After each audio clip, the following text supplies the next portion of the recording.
Chers amis de Cathol TV, je vous salue. Merci de nous retrouver sur ce plateau où nous recevons l'abbé Gildas Kombila. Mon père, bonjour. Bonjour. Merci également à vous de nous retrouver sur le plateau de Cathol TV. D'accord. Vous êtes ici pour une annonce en tant que responsable de la commission écuménique et dialogue interreligieux. Cette annonce, quelle est-elle? Alors, nous avons eu déjà du 18 au 25 janvier dernier, nous avons eu la semaine de prière pour l'unité des chrétiens. Et durant cette semaine, nous avons un peu étalé le programme que nous allons avoir durant toute cette année. Et dans ce programme, il y avait un concert. Il y a un concert qui a été prévu pour le 3 janvier, le 3 février, donc demain. Mais il s'avère que là où on doit faire le concert, eh bien, c'est à la partie protestante et là-bas, il y a un deuil. Donc, nous ne pourrons pas finalement faire ce concert demain. Donc, il sera, disons, reporté à une date ultérieure. Une date ultérieure, est-ce que peut-être déjà situer l'ensemble des chrétiens sur une période approximative? Bon, nous allons d'abord nous asseoir parce qu'il ne s'agit pas seulement du côté catholique, d'accord? On est ensemble avec les protestants. Nous allons nous asseoir et nous allons communiquer sur la date qui aura été retenue. D'accord. Vous parlez d'un concert, on sait qu'une série d'activités est prévue justement pendant cette occasion-là, donc l'unité des chrétiens. Peut-être nous rappeler également les autres activités et s'il y a peut-être encore une chance que l'une d'elles soit décalée? Oui, bon, le 3 février, donc demain, samedi, on avait le concert, mais c'est annulé, c'est reporté à une date ultérieure. Mais nous avons un autre grand rendez-vous. La date aussi reste à déterminer. C'est durant le mois d'avril pour la préparation du dialogue national. Donc nous aurons 3 jours de prière, mais les jours vont être déterminés dans les plus brefs délais. Donc nous avons ce rendez-vous-là, prière pour le dialogue national. Ensuite, nous avons un autre rendez-vous, c'est le samedi 11 mai, où nous aurons une journée sportive au petit séminaire Saint-Jean. Une journée sportive, il y aura quoi pendant cette journée? Bien, Du foot, il y du aura hand? du foot, il y aura un peu du 100 mètres. Les mamans, les jeunes vont faire le 100 mètres, voilà. Et puis, il y aura le match de foot qui est vraiment tant attendu. Donc, Tu as des équipes favorites? oui, bien sûr. Lesquelles? On le disait la dernière fois déjà que, eh bien, le pasteur président, donc, le pasteur président aura le brassard. Le capitaine. Et voilà, le capitaine. Et puis, Monseigneur Jean-Patrick également, il aura le brassard. Donc, on va constituer 2 équipes mélangées avec donc le mélange des protestants et des catholiques. Voilà. D'accord. Donc, c'est très attendu. Et le dernier rendez-vous, c'est le samedi 15 juin, où il y aura à Saint-Michel-de-Kembo une journée où il y aura le vide-grenier. Le vide-grenier. Donc, c'est un peu le programme que nous avons.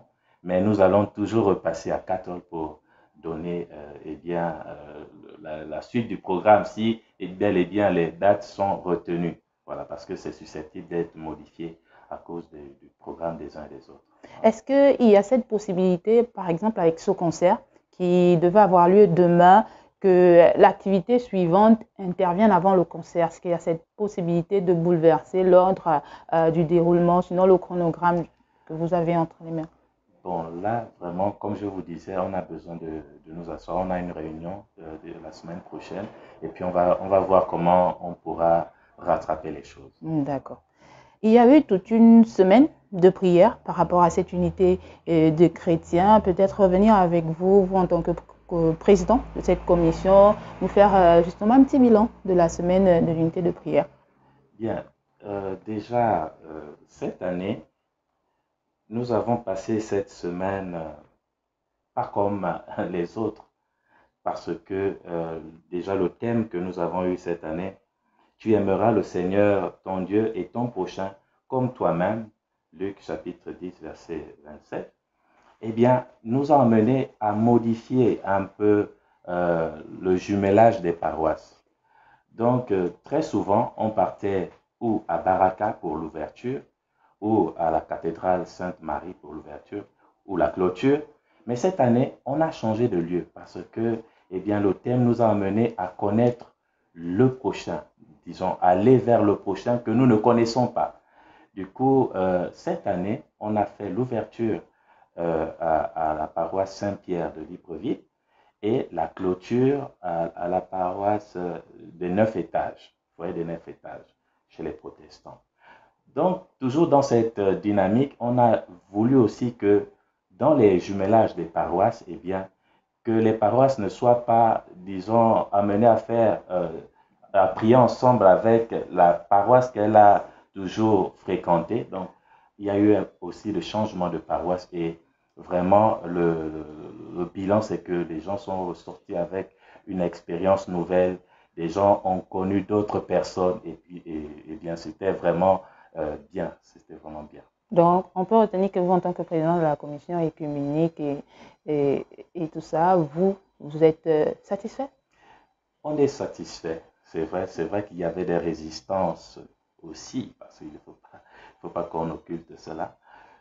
Il y avait des résistances parce que parfois il y a eu des paroisses qui étaient très loin des autres et puis du coup le déplacement était un peu compliqué. Mais ça c'est quand même fait et puis on en ressort grandi. D'accord. Merci, mon père. Nous refermons cette page de prière de l'unité des chrétiens, sinon de toutes ces activités que vous êtes venus revisiter avec nous pour justement nous informer en temps réel de ce qui doit se faire par rapport à cela. On ne saurait vous laisser partir sans aborder quand même un sujet aujourd'hui. Le 2 février, c'est la journée mondiale de la vie consacrée. Justement, vous qui avez consacré votre vie totalement au Christ, peut-être un petit mot à l'endroit aujourd'hui de tous les consacrés. Voilà, et vous faites bien de dire tous les consacrés, parce que très souvent on peut penser qu'il s'agit seulement des communautés religieuses, alors que même les diocésains sont concernés par la vie consacrée, parce qu'ils sont consacrés également à Dieu. Alors, ce que je pourrais dire pour cette journée, eh bien que nous continuons de servir le Seigneur qui nous a appelés à sa vie pour être, eh bien, disons, ses continuateurs. Voilà, c'est un peu ça. Donc, que le Seigneur continue de nous guider et puis que lorsque nous tombons, il puisse être là à nos côtés pour nous relever. Merci, mon père.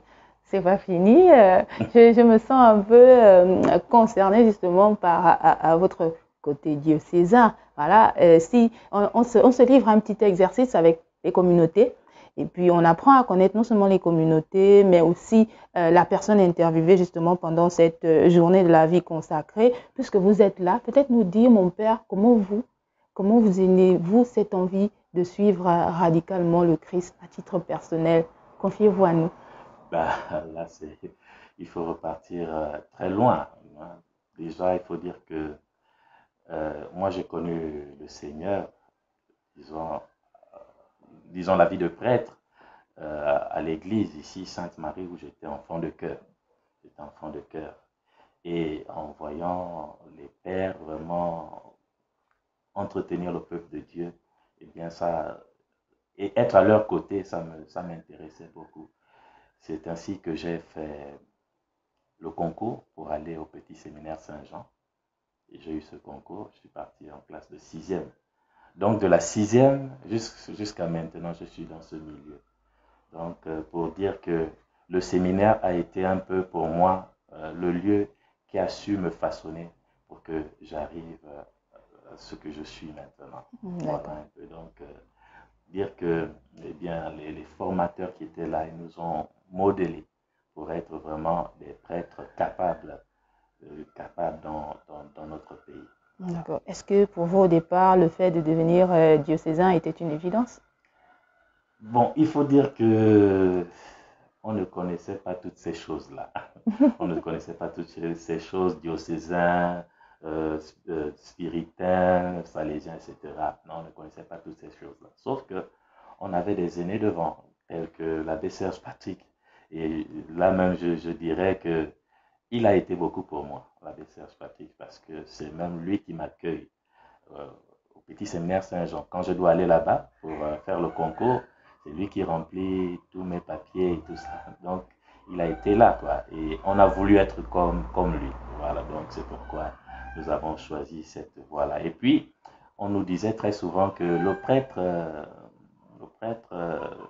religieux, il est un peu dans le monde, il parle partout dans le monde. Et nous, sachant que dans notre pays, il y avait un manque criard de prêtres, eh bien, nous avons voulu nous consacrer pour le diocèse, pour que, eh bien, nous soyons en activité ici dans notre diocèse afin de le relever. Merci, merci, monsieur l'abbé, pour toutes ces confidences. Merci. Donc, merci encore d'avoir accepté notre invitation sur le plateau de Catholic TV. Merci. Peut-être Merci. un mot de fin pour l'ensemble du peuple de Dieu qui vous regarde. Bien, comme aujourd'hui c'est la journée de la vie consacrée, eh bien, nous demandons au peuple de Dieu de toujours nous soutenir dans la prière. Et merci beaucoup. Merci à vous. Merci. Chers amis de Catholic TV, merci à vous également. Je rappelle que nous étions avec l'abbé Gildas Kombila qui était venu nous faire une annonce et qui en a profité pour vous livrer un petit message et quelques confidences en ce jour de la journée mondiale de la vie consacrée. Merci encore et à très bientôt.